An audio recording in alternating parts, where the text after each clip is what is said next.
Hello everyone, कैसे हो आप सब। आज हम लेके आए हैं general principle and isolation of elements के नेक्स्ट 20 क्वेश्चंस लेके आए हैं। तो इससे पहले वाले क्वेश्चंस देखने के लिए आप इससे प्रीवियस वीडियो चेक कर सकते हैं। तो चलो स्टार्ट करते हैं। Question number 31, carbon monoxide is used as reducing agent for the extraction of which metal.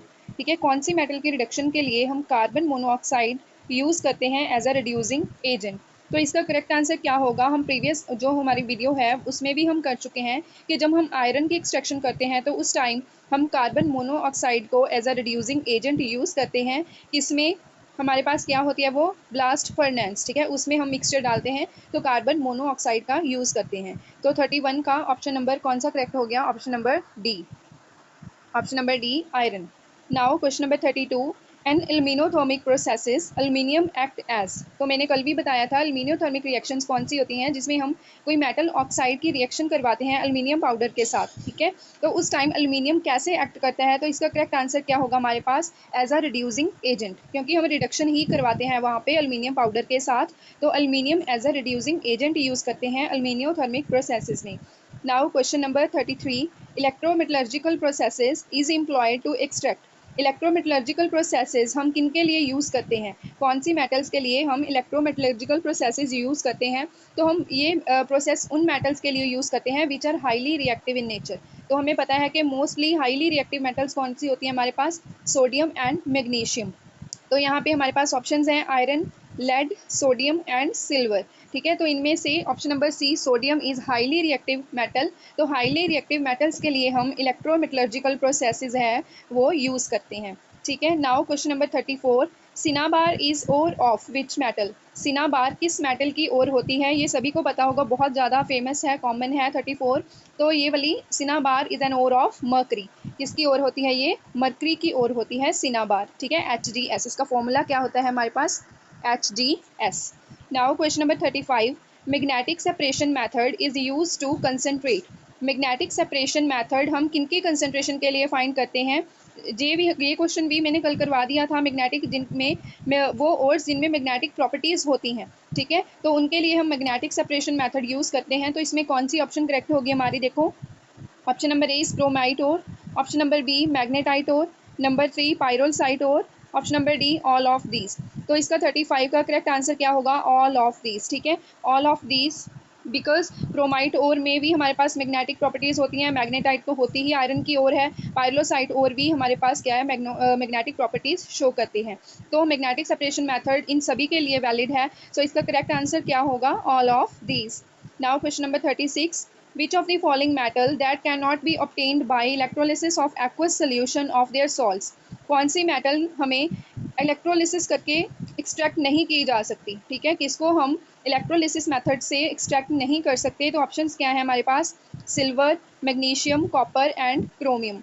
तो हमें पता है कि जो हाईली रिएक्टिव मेटल्स होती हैं, highly reactive metals with lower reduction potential, ठीक है, वो वाली मेटल्स जिनका रिडक्शन पोटेंशियल हाइड्रोजन से कम होता है, एंड उनको हम इलेक्ट्रोलिसिस से ऑब्टेन नहीं कर सकते।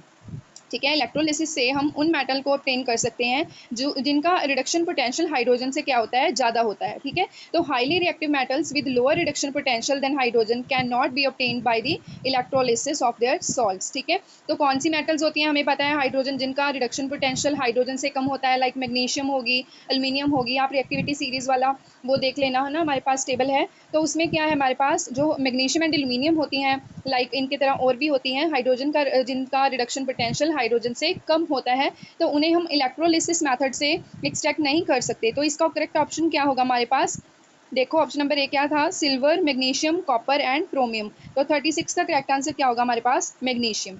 ठीक है, सिल्वर, कॉपर, क्रोमियम, इनका रिडक्शन पोटेंशियल हाइड्रोजन से ज़्यादा होता है, तो इन्हें हम एक्सट्रैक्ट कर सकते हैं by electrolysis of their salts. Now question number 37, froth flotation process is used for which metals और। ये हम पहले भी कर चुके हैं, मोस्ट इंपॉर्टेंट क्वेश्चन है, मैंने आपको पहले भी बताया था। Froth flotation always used for the sulphide ores. ठीक है, सल्फाइड ओर्स के लिए हम कौन सा मेथड यूज़ करते हैं, फ्रोथ फ्लोटेशन मेथड यूज़ करते हैं। ठीक है, now question number 38, in froth flotation process of purification of ores the ore particles are float because of. Ore particle किसकी वजह से फ्लोट करते हैं, तो हमें पता है उनकी वेटिंग प्रॉपर्टी की वजह से।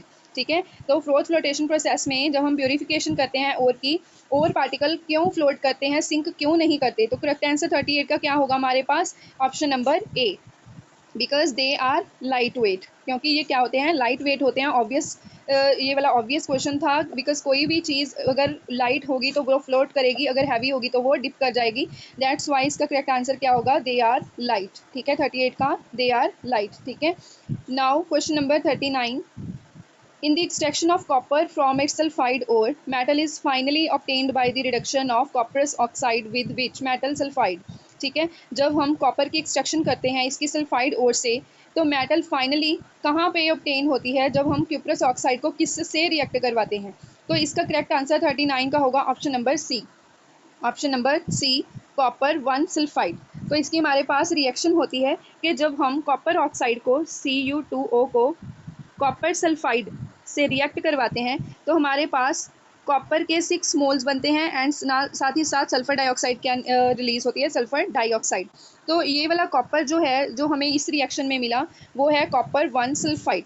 ठीक है, मतलब कॉपर 1 सल्फाइड ये वाला है, इसकी रिएक्शन करवाई है हमें किसके साथ, कॉपर ऑक्साइड के साथ। तो इन्होंने यही पूछा था कि कॉपरस ऑक्साइड, इसे क्या बोलते हैं हम, कॉपरस ऑक्साइड, इसकी रिएक्शन हम किस सल्फाइड से करवाएं तो जो हमें कॉपर इजीली ऑब्टेन हो जाए। तो हम किससे रिएक्ट करवाते हैं, कॉपर सल्फाइड से ही रिएक्ट करवाते हैं, तो जो हमें क्या मिल जाए, कॉपर मिल जाए। ठीक है, तो ये रिएक्शन आपने याद कर लेनी है कैसे करनी है।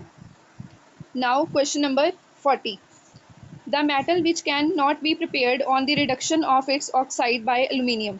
कौन सी मेटल हम एल्यूमिनियम से रिडक्शन करवा के एक्सट्रैक्ट नहीं कर सकते। ठीक है, इनका मतलब क्या है, एल्यूमिनोथर्मिक रिएक्शन हम किन मेटल्स के लिए नहीं यूज़ करते। ठीक है, तो मैंने कल भी बताया था एल्यूमिनोथर्मिक रिएक्शंस किन के लिए होती हैं।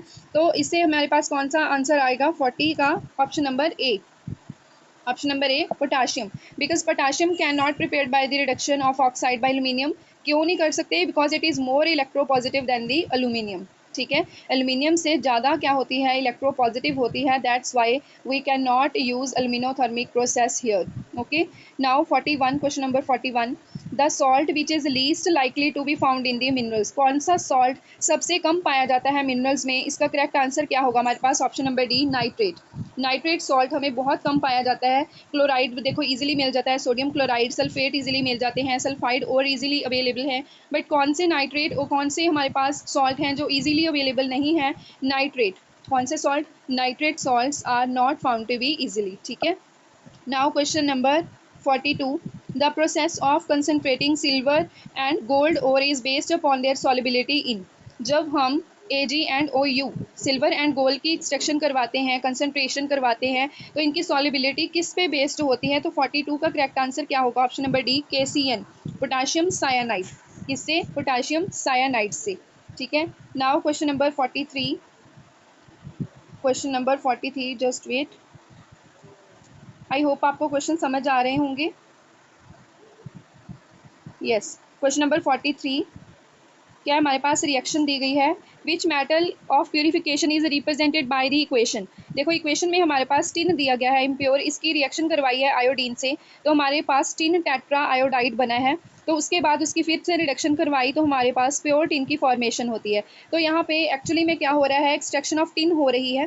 तो टिन की एक्सट्रैक्शन के लिए कौन सा हम मेथड यूज़ करते हैं, कौन सी प्रोसेस है, ये नेमिंग है। तो ये बहुत ज़्यादा इंपॉर्टेंट है 43। तो इसका करेक्ट आंसर है option number C, van Arkel process. Van Arkel method से हम टिन की एक्सट्रैक्शन जो है वो करते हैं। टिन की भी करते हैं, ज़िरकोनियम की भी करते हैं, ज़िरकोनियम की भी वैन आर्कल से ही की जाती हैं। तो वैन आर्कल मेथड बहुत ज़्यादा यूज़फुल है for removing all the oxygen and nitrogen जो हमारे पास इम्प्योरिटी लाइक में प्रेजेंट होती है ज़िरकोनियम एंड टाइटेनियम में। सो इसमें क्या कौन सा मेथड है ये, van Arkel method. Now question number 44, which of the following metal is obtained by leaching the ore with dilute cyanide solution. ठीक है, कौन सी मेटल को हम लीचिंग प्रोसेस से ऑब्टेन करते हैं बाय डिल्यूट साइनाइड सोल्यूशन से। तो इसका करेक्ट आंसर 44 का क्या होगा हमारे पास, ऑप्शन नंबर ए। ठीक है, सिल्वर, क्या आंसर होगा इसका, सिल्वर। तो during leaching process silver in the presence of oxygen किससे कंबाइन कर जाती है, सोडियम साइनाइड से। ठीक है, जब ये सोडियम साइनाइड से कंबाइन कर जाती है तो हमारे पास एक सॉल्युबल कॉम्प्लेक्स बनता है। कौन सा कॉम्प्लेक्स बनता है हमारे पास, डायसाइनो आर्गिनेज। तो इसका फॉर्मूला क्या होता है, Na सोडियम, Ag सिल्वर, सायानाइड। ठीक है। तो हमारे पास सिल्वर कॉम्प्लेक्स बनता है हमारे पास ये वाला डायसाइनो आर्गिनेट। ठीक है, तो हमारे पास इसका करेक्ट आंसर क्या होगा 44 का, ऑप्शन नंबर ए, सिल्वर। ठीक है। Now question number 45। Question number 45, the extraction of which of the following metal involve बेस्मेराइजेशन।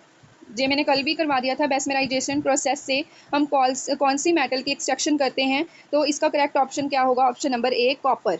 ठीक है, तो जब हम कॉपर की मेस्मेराइजेशन करते हैं तो हमारे पास ब्लिस्टर कॉपर की फॉर्मेशन होती है। ब्लिस्टर कॉपर को फिर रिफाइन किया जाता है तो हमारे पास प्योर कॉपर कैथोड पे मिलती है। तो हमारे पास बेस्मेराइजेशन प्रोसेस किसकी एक्सट्रैक्शन में यूज़ करते हैं, कॉपर की एक्सट्रैक्शन में। ठीक है। Now question number 46, malachite is ore of. ठीक है, मल्चाइट किसकी ओर है, तो इसका करेक्ट आंसर क्या होगा, option number C, it is an ore of copper. Malachite किसकी ओर है, कॉपर की। कॉपर पाइराइट, कॉपर ग्लैंड्स, ठीक है, तो ये सभी किसकी ओर है, हमारे पास कॉपर की ओर है। Now question number 47, heating of an ore in the absence of air below its melting point is called. ठीक है, जब हम ओर को in the absence of air क्या करते हैं, हीट करते हैं, मेल्ट करते हैं, तो उस प्रोसेस को हम क्या बोलते हैं, कैल्सिनेशन प्रोसेस। क्या बोलते हैं, कैल्सिनेशन प्रोसेस। आपको पता है कैल्सिनेशन हम कार्बोनेट ओर्स की करते हैं इन द एब्सेंस ऑफ ऑक्सीजन। ठीक है, बट रोस्टिंग हम क्या करते हैं, सल्फाइड ओर की in the presence of oxygen. So हमारा करेक्ट आंसर क्या होगा, option number D. Now 48, cassiterite is concentrated by. Cassiterite को हम किस मेथड से मेथड से कंसनट्रेट करते हैं, तो हमारे पास 48 का करेक्ट आंसर क्या होगा, option number B, option number B, electromagnetic separation. Because cassiterite में भी हमारे पास मैग्नेटिक प्रॉपर्टीज़ होती हैं, तो मैग्नेटिक प्रॉपर्टी से हम कौन सा मेथड यूज़ करते हैं, इलेक्ट्रोमैग्नेटिक सेपरेशन। तो 48 की करेक्ट ऑप्शन क्या होगी हमारे पास, option number B, electromagnetic separation. ठीक है। नाउ हमारे पास कैस्टराइट आपको पता है, मैंने कल ही बताया था, टिन की ओर होती है ना, टिन ऑक्साइड SnO2। ठीक है, तो ये भी आपने याद रखना है, कैस्टराइट किसकी ओर है, हमारे पास टिन की ओर है। Now question number 49, during the process of electrolytic refining of copper metal which settle as anode mud. ठीक है, जब हम कॉपर की एक्सट्रैक्शन करते हैं, रिफाइनिंग करते हैं, तो एनोड मड पे कौन सी मेटल्स हैं जो डिपॉजिट होती हैं, तो 49 का करेक्ट आंसर क्या होगा, ऑप्शन नंबर डी, हमारे पास सिल्वर एंड गोल्ड। ठीक है, सिल्वर एंड गोल्ड। ठीक है, तो हमें पता है कॉमन एलिमेंट जो होते हैं हमारे पास इन दी एनोड मड कौन से होते हैं, वो एंटीमनी, सेलेनियम हो गया, ट्लेरियम हो गया, सिल्वर, गोल्ड, प्लेटिनम। ठीक है, ये वाले बहुत ज़्यादा लेस रिएक्टिव होते हैं हमारे पास। सो इनको कोई भी फर्क नहीं पड़ता जब हम इसे कॉपर सल्फेट या सल्फ्यूरिक एसिड के सोल्यूशन में डालते हैं, तो हैंस ये सेटल डाउन हो जाते हैं as under the anode mud. So इस पे हमें क्या आंसर होगा, silver and gold. Now last question of today, question number 50, which of the following metal is sometime found native in the nature। कौन सी मेटल हमें नेटिव प्रेजेंट है, मतलब इजीली प्रेजेंट है, हमारे पास फ्री स्टेट में प्रेजेंट होती है। 50 ऑप्शन इसका क्या है, option number B, copper. Sometime copper भी हमें नेटिव स्टेट में एग्जिस्ट कर जाती है, तो इसका करेक्ट आंसर क्या होगा 50 का हमारे पास, option number B, because copper is less reactive in atmosphere as compare to others. So इसे हम मतलब नेटिव स्टेट में मान सकते हैं। तो ये थे हमारे पास आज के 20 क्वेश्चंस। आई होप आपको समझ आ गए होंगे, ठीक है, विद एक्सप्लेनेशन। एंड इन्हीं में से आई होप के क्वेश्चन आ जाए, बिकॉज सभी क्वेश्चंस बहुत ज़्यादा इंपॉर्टेंट हैं एंड सभी में सभी कॉन्सेप्ट्स हैं जो क्लियर हो रहे हैं। अगर आपको अच्छा लगा प्लीज़ सब्सक्राइब, लाइक कीजिए। Thank you very much.